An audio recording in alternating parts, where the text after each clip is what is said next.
Welcome, कैसे हैं आप? हमने देखा कि मार्केट जो है एक अच्छा पंप कर रही है, लेकिन अभी भी कुछ कॉइन्स हैं जो लैग कर रहे हैं, तो उस पे इन्वेस्टमेंट की जा सकती है। अगर आप स्पेशली बिटकॉइन को देखें तो ये तो काफ़ी तेज़ी से पंप किया, और अगर इथेरियम को देखें तो इसने भी अच्छा पंप किया, और बाकी कॉइन्स भी बहुत अच्छे पंप कर रहे हैं। तो अभी हमें किस कॉइन्स पे इन्वेस्टमेंट करनी चाहिए, तो उस पर भी डिस्कस करेंगे आज। और स्पेशली हम देखते हैं कि जो पंप आया अचानक, इसकी क्या वजह है। तो इस चार्ट पे चलते हैं। ये आपको चार्ट बताता है एक्सचेंज के रिजर्व्स के बारे में, और इस चार्ट को अक्सर लोग नहीं समझ पाते, तो गौर से इस चार्ट को समझें। वैसे तो ये चार्ट है बिटकॉइन का, लेकिन बाकी जो एल्ट कॉइन्स हैं इसके अलावा और इथेरियम वगैरह, तो ज़्यादातर कॉइन्स का सेम चार्ट है और सेम ही तरीके से वो बिहेव कर रहे हैं। अब ये देखें, ये जो एक्सचेंज के रिजर्व्स हैं ये कंटिन्यूसली डिक्रीज़ होते जा रहे हैं, ये इंक्रीज़ नहीं हो रहे। और अगर आप इसको ले जाएं तकरीबन 1 मंथ पे भी ले जाएं तो देखें, ये कंटिन्यूसली जो है ये डिक्रीज़ होते जा रहे हैं। थोड़ा सा इंक्रीज़ हुए जिसकी वजह से एक डंप सा आपको नज़र आया, लेकिन अब दोबारा जो है वो डिक्रीज़ हो रहे हैं। अच्छा, इसके चार्ट को पढ़ते कैसे? एक्सचेंज रिजर्व्स का जो चार्ट है ये बताता है कि आप लोग जो बिटकॉइन बाय कर रहे हैं, या जितने भी लोग हैं जो बिटकॉइन बाय कर रहे हैं एक्सचेंजेस पे, वो एक्सचेंजेस से अपने बिटकॉइन को ट्रांसफ़र कर रहे हैं अपने वॉलेट्स में, या कोल्ड वॉलेट्स में कर रहे हैं या हॉट वॉलेट्स में, लेकिन वो एक्सचेंजेस पे नहीं रख रहे हैं। एक्सचेंजेस पे इंसान जब अपने बिटकॉइन को रखता है, कि मिसाल के तौर पे आपने 90,000 का बिटकॉइन बाय किया, तो आप एक्सचेंज पे जब रखेंगे जब आप चाहेंगे कि उसको 91,000 में बेच दूँ, कि फौरी तौर पे 1 या 2 दिन में, 3 दिन में प्राइस अच्छी हो मैं बेच दूँ। लेकिन जब आप ये सोच रहे होंगे कि मैंने 90,000 का ख़रीदा है, तो मैं इसको 30-40 हज़ार डॉलर बाद बेचूंगा प्रॉफिट में, तो फिर आप इसको एक्सचेंज से ट्रांसफ़र कर लेंगे वॉलेट के अंदर। ठीक है, तो इसका मतलब ये हुआ कि जब एक्सचेंज के रिजर्व्स, अच्छा इससे होता है कि एक्सचेंज के रिजर्व्स कम हो जाते हैं, क्योंकि आपके जितने भी क्रिप्टोज़ हैं वो अपने रिजर्व्स के तौर पे वो डिक्लेयर करते हैं। तो इससे होता है कि उनके रिजर्व्स डिक्रीज़ होते हैं, और उनके रिजर्व डिक्रीज़ होने का मतलब है बिटकॉइन एक्सचेंज से गायब हो रहा है, उसकी जो सप्लाई कम हो रही है, डिमांड बढ़ेगी, बेसिक इकोनॉमिक्स का रूल। तो उसका एक असर ये पड़ता है कि मार्केट पम्प करती है। तो आप देखें, ये थोड़ा सा आपको डाउनवर्ड स्लोप नज़र आ रहा है, जो क्लियर बता रहा है कि रिजर्व्स जो हैं वो एक्सचेंजेस पे कम होते जा रहे हैं, और ये पॉजिटिव चीज़ है मार्केट के लिए।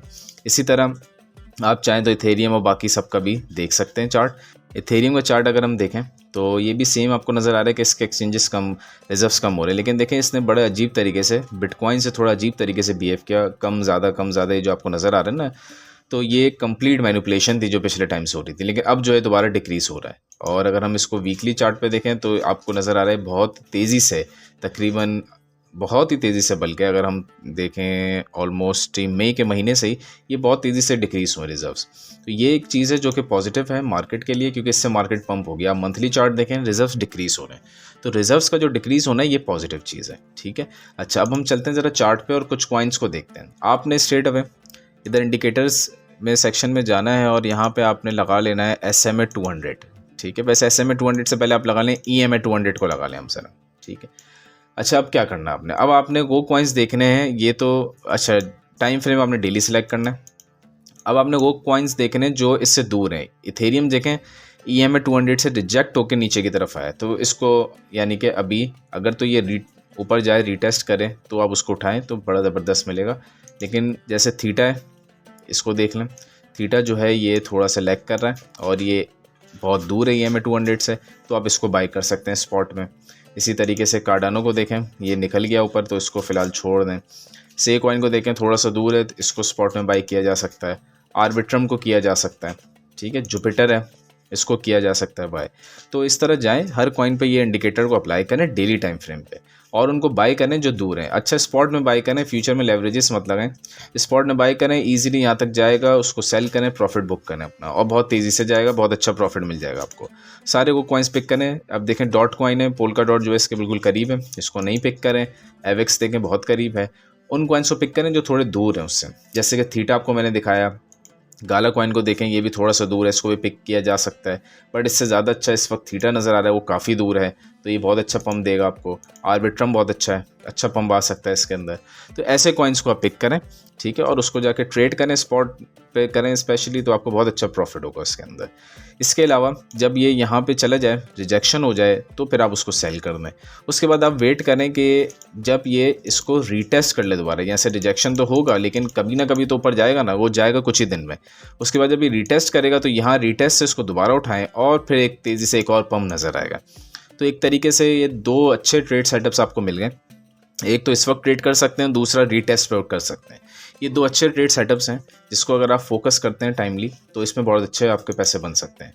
देखें इथेरियम कैसे रिजेक्ट हुआ उसी जगह से, ठीक है, और इथेरियम को फॉलो कर रहा है कार्डानो, बल्कि कार्डानो नहीं, आई थिंक इसमें पोलका डॉट देखें बहुत ही करीब करीब है रिजेक्शन के। और कैस्पा को देखें तो वो भी इथेरियम को फॉलो कर रहा है, रिजेक्शन के बाद अब ये जा रहा है। कैस्पा की एक बड़ा अच्छा ट्रेड सिग्नल आपको मिल जाएगा आज।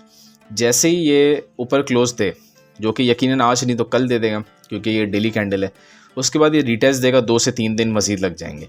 उसके बाद फिर आप उसको उठाएं और इसका जो नेक्स्ट टारगेट है वो 16 सेंट्स है, यानी कि यहाँ से स्ट्रेट अवे 60%। तो 60% का जो प्रॉफिट टारगेट है ये बड़ा ज़बरदस्त हो जाएगा आपके लिए। और बहुत, और एग्जैक्ट 16 सेंट नहीं बट उससे थोड़ा सा 1-2 पॉइंट्स नीचे, लेकिन तकरीबन आपको 58 से 59% का गेन मिल जाएगा स्पॉट के अंदर। तो इस किस्म के कॉइन्स को पिक करें, उनको ट्रेड करें और बड़ा ज़बरदस्त अच्छा प्रॉफिट होगा, बट स्पॉट में करें। बाकी फ्यूचर में करने के लिए आपको और भी कंडीशंस देखनी पड़ती है जो डिस्कॉर्ड में मैंने सिखाई भी हैं, और काफ़ी सारे हमने इस सेक्शन में कंपाउंड ट्रेडिंग और स्कैल्पिंग स्ट्रेटजीज़ में बात की हैं। इसमें आने वाले दिनों में आपको और स्ट्रेटजीज़ नज़र आएंगी जो कि बहुत ईजी होंगी, बहुत ही क्विक होंगी और टाइमली होंगी, ठीक है। एडवांस ट्रेडिंग में भी बहुत सी स्ट्रेटजीज़ थी तो उस पर भी हम मज़ीद बात करने जा रहे हैं। तो इन कॉइन्स को जाएँ पिक करें, ये तो बहुत ही कम मेरे पास लिस्ट में कॉइन्स हैं, आप जाएँ किसी भी कॉइन को उठाएँ, पिक करें और देखें अगर उस पर ये स्ट्रेटजी अप्लाई हो रही है तो उसको बाय करें, नहीं हो रहा, अगर पहुंच चुका रिजेक्शन में तो फिलहाल छोड़ दें। हाँ, अगर इसके ऊपर जाकर रीटेस्ट कर देता है तो फिर आप दोबारा उसको उठाएं फिर नेक्स्ट जोन तक, तो ये बहुत अच्छा तरीका हो जाएगा।